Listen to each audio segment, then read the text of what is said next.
하나님의 말씀 시편 50편 1절로 마지막 절까지 봉독하겠습니다. 하나님의 말씀 시편 50편 1절.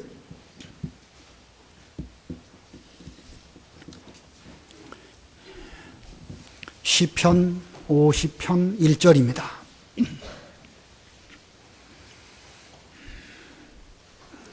전능하신 분 여호와 하나님께서 말씀하시며 해 돋는 데서부터 해 지는 데까지 세상을 부르셨다. 더없이 아름다운 시온으로부터 하나님께서 빛을 발하셨다. 우리 하나님께서 오실 것이며 그분은 가만히 계시지 아니할 것이니 그분 앞에 삼키는 불이 있고 그분 주위에는 강풍이 있을 것이다. 그분이 위에서 하늘을 부르시고 또 땅을 부르셔서 자기 백성을 심판하신다. 너희는 내 성도들을 내게로 모아라. 그들은 나와 제물로 언약을 맺은 자들이다. 하늘이 그분의 공의를 선포할 것이니 하나님께서 친히 재판관이 되시기 때문이다. 셀라. 내 백성아 들어라. 내가 말할 것이다. 이스라엘아 내가 내게 증언할 것이다. 나는 하나님 곧 내 하나님이다. 나는 내가 바친 제물을 두고 너를 탓하지 않을 것이니 이는 너의 번제가 항상 내 앞에 있기 때문이다. 내가 내 집에 있는 수소나 내 우리에 있는 수렴소를 취하지 않을 것이니 이는 숲속의 모든 동물과 온갖 산의 짐승이 다 내 것이며 산에 있는 모든 새를 내가 알고 들에 있는 모든 생물도 내 것이다. 만일 내가 줄인다 해도 내게 말하지 않을 것이니 이는 세계와 그 안에 가득한 것이 내 것이기 때문이다. 내가 황소의 고기를 먹으며 숫염소의 피를 마시겠느냐? 너는 하나님께 감사함으로 제사를 드리며 지극히 높으신 분께 내 소원을 갚아라. 환난 날에 나를 불러라. 내가 너를 건질 것이니 내가 나를 영화롭게 할 것이다. 그러나 악인에게는 하나님께서 말씀하신다. 어찌하여 내가 나의 율례들을 전하고 내 언약을 내 입에 담고 있느냐? 내가 훈계를 싫어하고 내 말을 내 뒤로 던지며 내가 도둑을 보면 그와 친분을 맺고 간음하는 자와 한패가 되었다. 너는 내 입을 악에 내어주고 내 혀는 속임수와 짝했구나. 내가 앉아서는 내 형제를 비방하고 내 어미의 아들을 비난하는구나. 내가 이 일들을 행하여도 내가 가만히 있었더니 너는 내가 너와 같을 것이라고 생각하였다. 그러나 내가 너를 책망하여 그것들을 내 눈 앞에 나열할 것이다. 하나님을 잊어버린 자들아 부디 이것을 깨달아라. 그렇지 않으면 내가 찢을 것이니 건질 사람이 없을 것이다. 감사의 제사를 드리는 사람이 나를 영화롭게 할 것이니 행위가 바른 사람에게는 내가 하나님의 구원을 보여줄 것이다. 본문 14절과 23절을 보면 감사의 제사라는 표현이 나옵니다. 이 표현대로 오늘 제목은 감사의 제사, 감사의 제사라는 제목입니다. 오늘 본문 1절로 6절을 보면 하나님이 나오시고 또 하나님 앞에 우리 성도를 또 세우시고 하나님께서 우리 성도들에게 심판하실 것이라고 말씀하십니다. 여기 묘사된 하나님, 전능하신 하나님이시고 시온으로부터 빛을 발하시는 하나님이신데 그분께서는 하늘을 부르시고 또 땅을 부르셔서 자기 백성 성도를 심판하시는 하나님으로 말씀하고 있습니다. 자기 백성, 우리 성도를 심판하시는 하나님. 근데 성도는 또 어떤 성도인가? 본문을 보면 하나님과 제물로 언약을 맺은 자라 이렇게 정의하고 있습니다. 우리 성도는 하나님과 제물로 언약을 맺은 자다. 본문 4절로 6절 읽어보세요. 4절. 그분이 위에서 하늘을 부르시고 또 땅을 부르셔서 자기 백성을 심판하신다. 너희는 내 성도들을 내게로 모아라. 그들은 나와 제물로 언약을 맺은 자들이다. 하늘이 그분의 의를 선포할 것이니 하나님께서 친히 재판관이 되시기 때문이다. 셀라. 5절을 보면 너희는 내 성도들을 내게로 모아라. 성도라고 표현하였고 그 다음 표현은 그들은 성도들은 나와 제물로 언약을 맺은 자들이다. 이렇게 말씀하고 있습니다. 전능하신 하나님, 제물로 언약을 맺은 성도들. 우리 하나님께서는 이 제물로 언약을 맺은 이 성도들을 재판하시기 위하여 지금 강림하시는 모습입니다. 여기 재판을 하신다 하는 것은 우리 성도들로 하여금 천당 갈 것이냐 지옥 갈 것이냐 이것을 재판하신다는 말씀이 아닙니다. 우리 성도는 이미 제물로 언약을 맺은 내 성도, 하나님의 성도가 된 자들입니다. 하나님의 성도 가운데에서는 어느 누구도 지옥 갈 사람이 없습니다. 그러므로 여기에 전능하신 하나님께서 심판하신다, 재판하신다는 말씀은 우리 성도들의 행위를 일일이 다 감찰하시고 거기에 합당한 처분을 내리신다는 그런 의미입니다. 예를 들면 성도가 감사로 제사를 드리고 서원을 잘 지키면 하나님께서 우리의 기도를 들어주시고 환난 날에 응답하시고 우리로 하여금 하나님께 영광을 돌려드리게 해주시는 그런 말씀입니다. 본문 14절 15절 중요한 요절인데 우리 외우는 그런 마음가짐으로 다 같이 합독하겠습니다. 시작. 너는 하나님께 감사함으로 제사를 드리며 지극히 높으신 분께 내 서원을 갚아라. 환난 날에 나를 불러라. 내가 너를 건질 것이니 내가 나를 영화롭게 할 것이다. 하나님은 우리에게 심판을 재판을 하시면서 이렇게 은혜를 주시려고 복을 주시려고 우리를 부르십니다.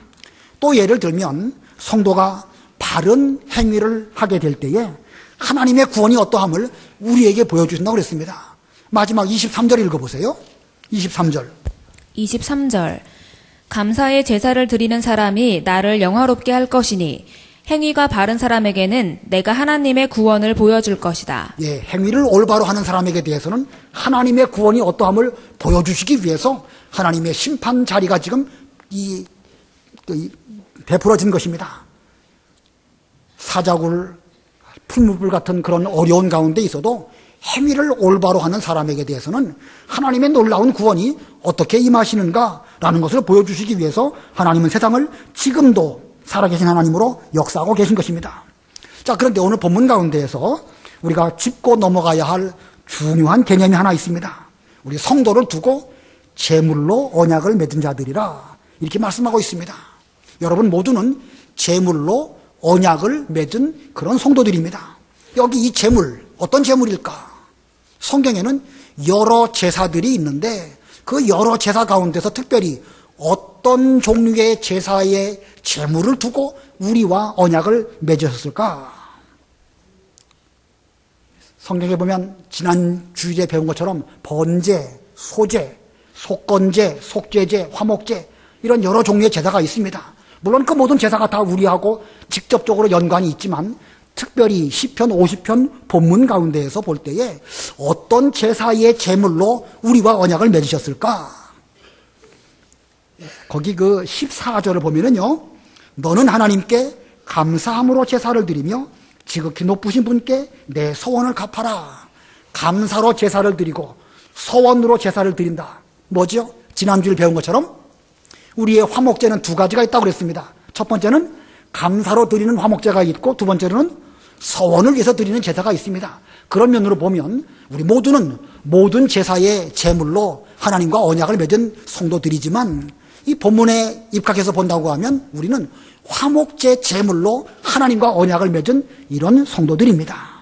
자, 그렇다면 우리가 제물로 언약을 맺은 성도인데 그 제물은 곧 화목 제물이고 우리의 영원한 화목 제물은 누구라고 그랬죠? 예수 그리스도이십니다.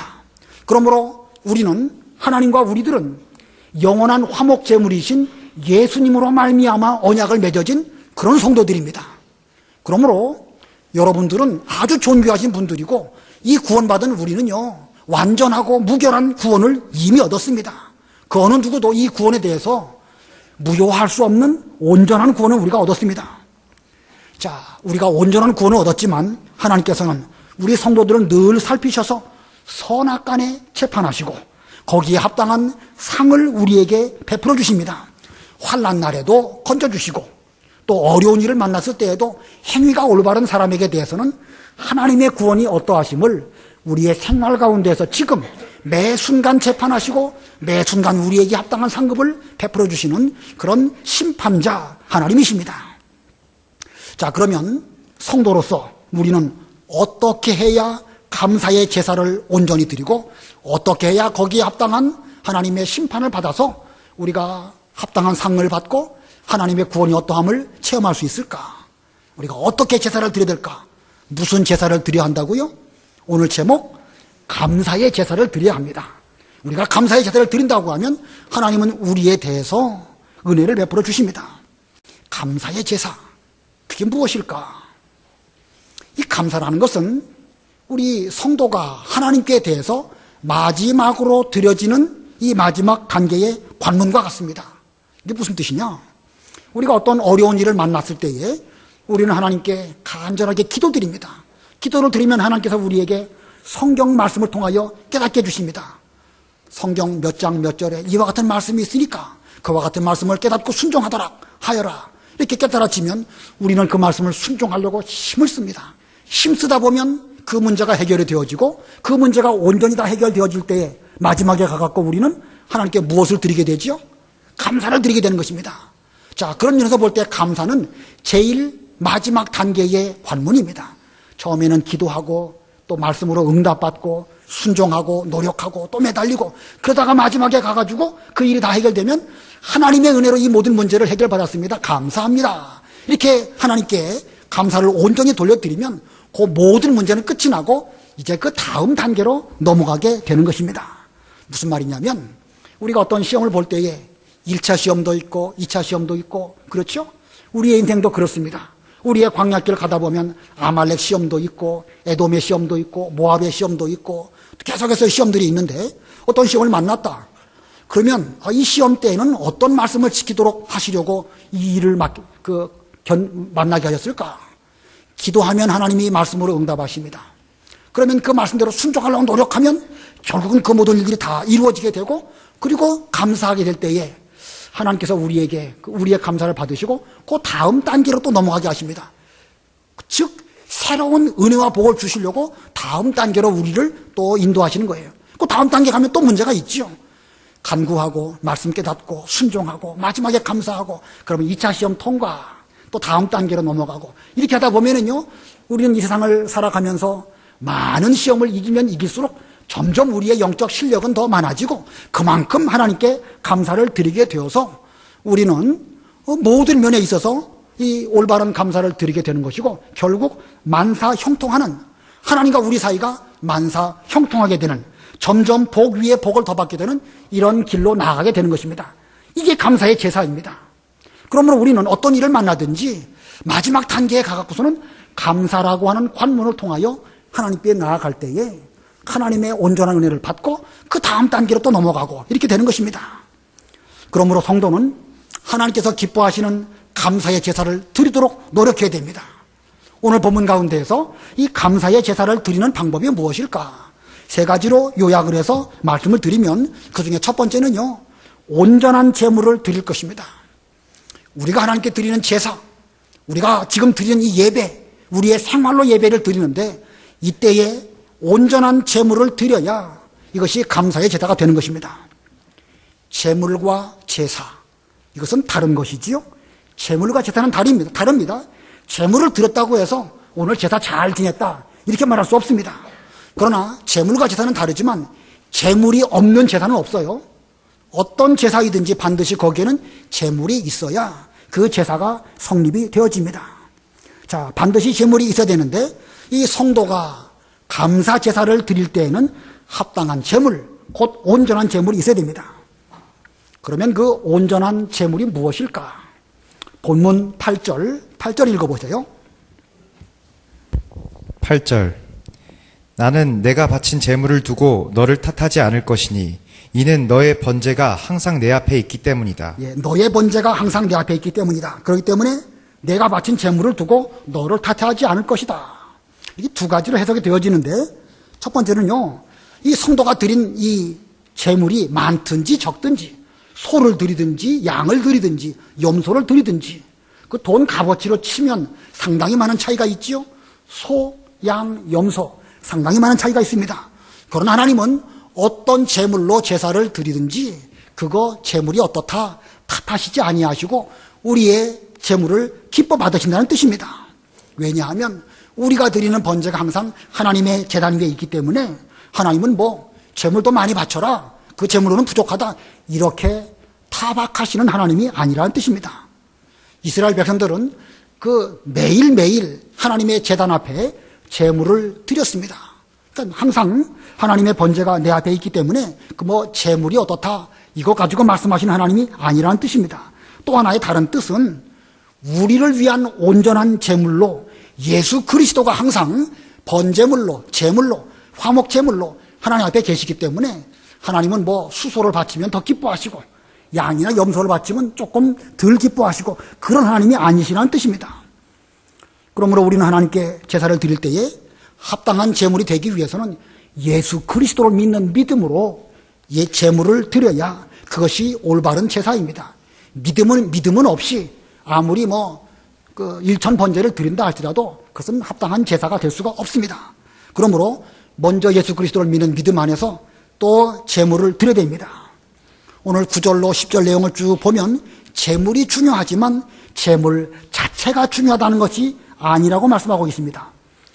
산과 들에 있는 모든 짐승들이 다 하나님의 것이고 또 내 집에 있는 수소나 또 그 수렴소를 하나님이 취하시겠느냐?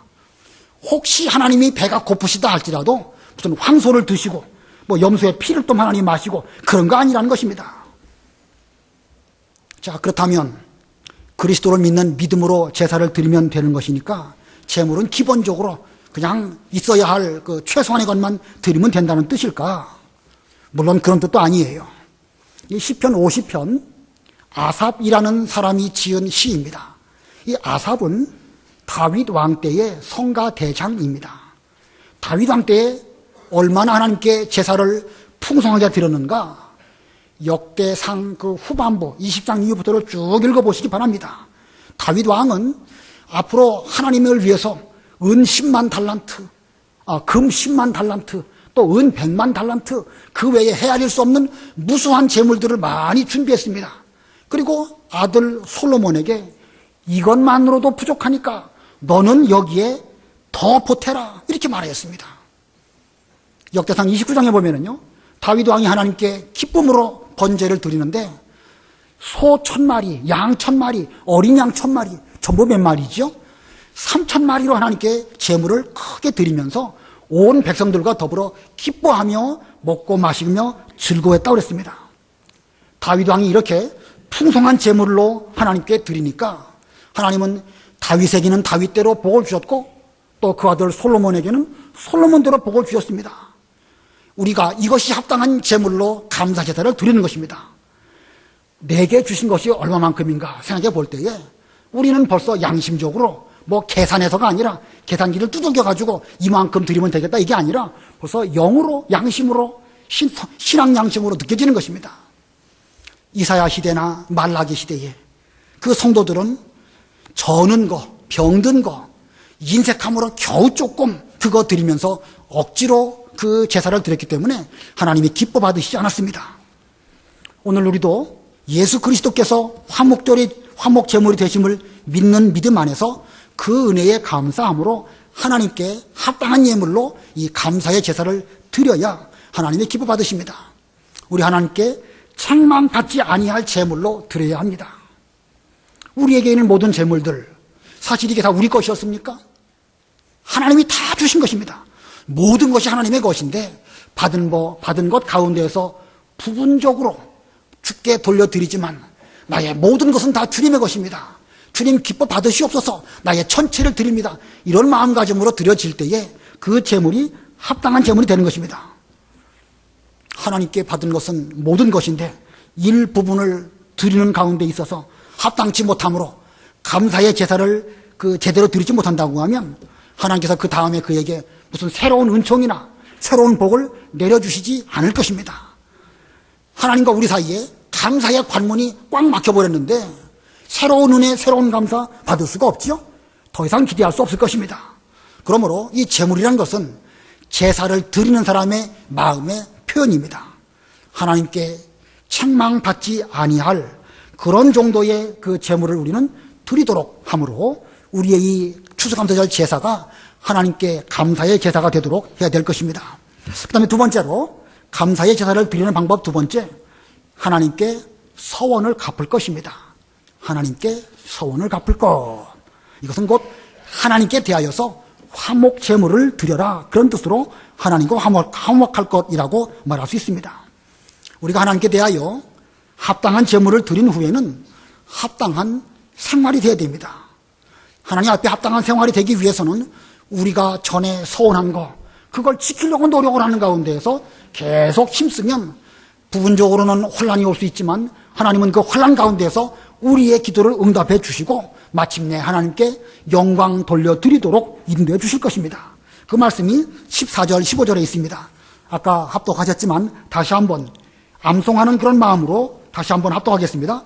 시작. 너는 하나님께 감사함으로 제사를 드리며 지극히 높으신 분께 내 서원을 갚아라. 환난 날에 나를 불러라. 내가 너를 건질 것이니 내가 나를 영화롭게 할 것이다. 자, 이 감사와 서원 본문에 있죠? 서원, 하나님께 다짐한 약속입니다. 이 감사와 서원, 지난 주일날 말씀드린 것처럼 화목제를 드릴 때에 감사를 위한 화목제가 있고 서원을 위한 화목제가 있다. 각각 다른 것으로, 별개의 것으로 여겨지는 표현을 하였지만 사실은 한 가지입니다. 서원이라는 것은 우리의 신앙의 처음입니다. 어떤 일을 만나면 자신을 돌아볼 때 나에게는 여전히 믿음이 부족하구나. 하나님 아버지 앞에 서원합니다. 주께서 저에게 힘을 주신다고 하면 이와 같이 앞으로 믿음을 지키고 계명을 잘 지키겠습니다. 서원합니다. 서원했지만 그 서원을 이루어드리기 위해서는 우리는 부족하고 여러 가지 환난을 겪습니다. 그때 우리는 하나님께 기도하고 간구하면 하나님께서 우리의 기도를 응답해 주시고 우리로 하여금 하나님께 영광 돌려드리게 해주십니다. 그리고 맨 마지막에 이르러서 하나님께 뭐 하게 되겠죠? 감사드리게 되는 것입니다.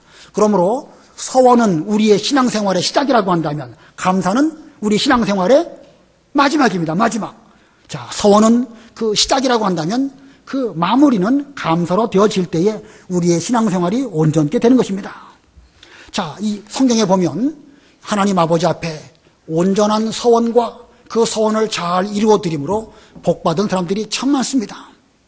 야곱, 바다나람으로 갈 때에 광야에서 처량하게 별을 바라보면서 돌베개 베고 잠을 자게 되었습니다. 하나님이 그에게 찾아오시고 앞으로 예수 그리스도의 그 계시를 보여주시고 가나안 땅을 너와 내 후손에게 주시겠다, 이런 약속을 하십니다. 야곱은 잠을 깨어서 이곳은 거룩한 곳이다. 그래서 전의 이름은 루스였지만 새로운 이름, 하나님의 집 베델이라고 이름을 짓고 돌베개를 세우고 기름을 붓고 거기를 거룩한 곳으로 구별을 합니다. 그리고 그의 삶은 어떻지요? 바다나람으로 가서 20년 동안 결혼하고 자녀 낳는 사이에 그 서원을 잊어버렸지만 나중에 가갖고 숫꽃과 또 세겜을 거쳐서 우리가 베델로 올라가자라고 하면서 의복을 정결케 하고 모든 이방 풍속들을 다 제거하고 베델로 올라가서 하나님을 섬기는 생활을 똑바로 할 때에 그는 온전한 야곱, 온전한 이스라엘의 그 지위를 누리게 된 것입니다. 한나라고 하는 여인, 아기를 낳지 못했습니다. 그러나 그는 하나님께 기도를 드리면서 심정이 통하는 기도를 하면서 소원을 합니다. 주께서 저에게 아들을 주시면 그 아들을 하나님을 위하여 평생 바쳐드리겠습니다. 하나님께서 그에게 사무엘 아들을 주셨을 때에 한나는 그 서원대로 그 아이를 젖되었을 때에 성전으로 가서 하나님 섬기는 일을 잘하게 하였습니다. 그랬더니 사무엘이 어떤 사람이 되었습니까? 사사가 되었고 제사장이 되었고 선지자가 되었고 사울왕을 세우고 사울왕을 패하고 다윗을 왕으로 세우는 그 시대의 중요한 일을 잘 감당하는 이런 믿음의 아들이 바로 이 한나의 서원과 그 서원을 따라 행한 것으로 말미암아 이루어지게 된 것입니다. 성경에는 그 외에도 많이 있습니다. 예레미야 35장에 보면 레갑 족속이 나옵니다. 그 레갑 족속 요나답은 하나님께 서원을 하면서 후손들에게 명령합니다. 우리는 세상에 취하지 말자. 다른 사람들은 다 세상에 취할지라도 우리만큼은 취하지 말자.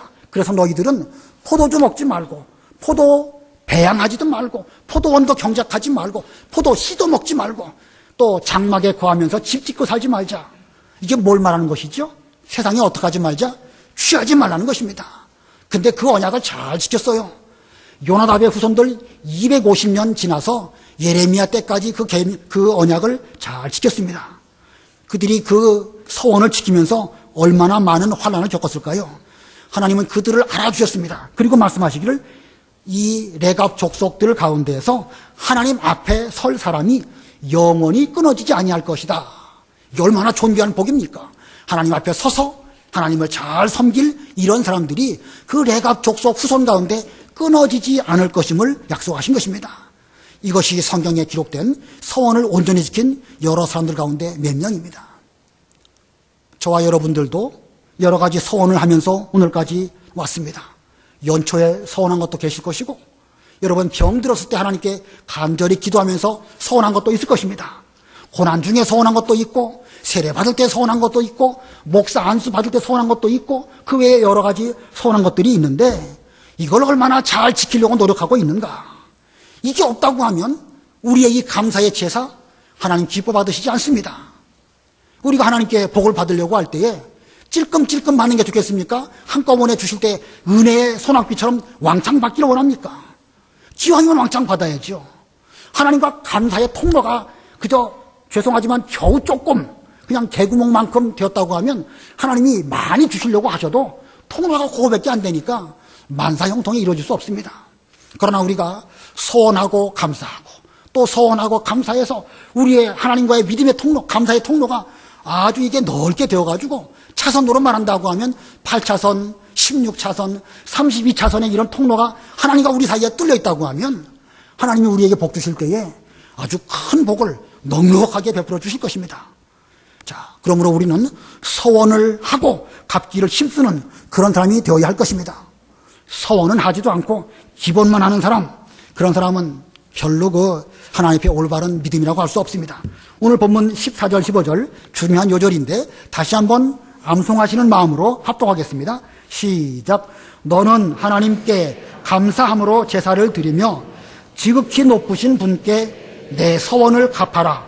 환난 날에 나를 불러라. 내가 너를 건질 것이니 내가 나를 영화롭게 할 것이다.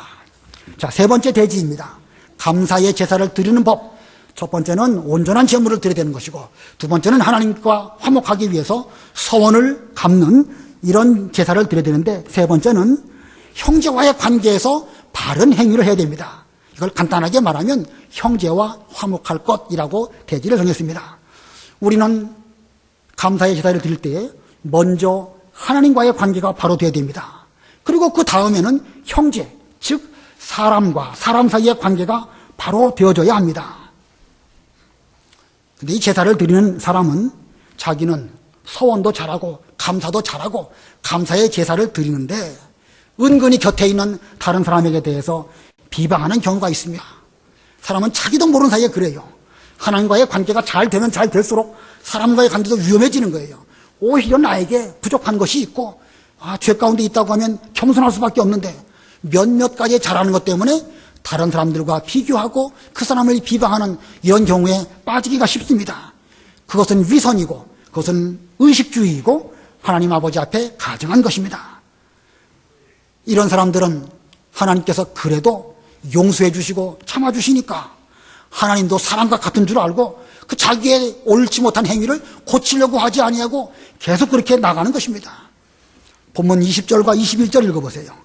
20절, 21절. 20절. 내가 앉아서는 내 형제를 비방하고 내 어미의 아들을 비난하는구나. 내가 이 일들을 행하여도 내가 가만히 있더니 너는 내가 너와 같을 것이라고 생각하였다.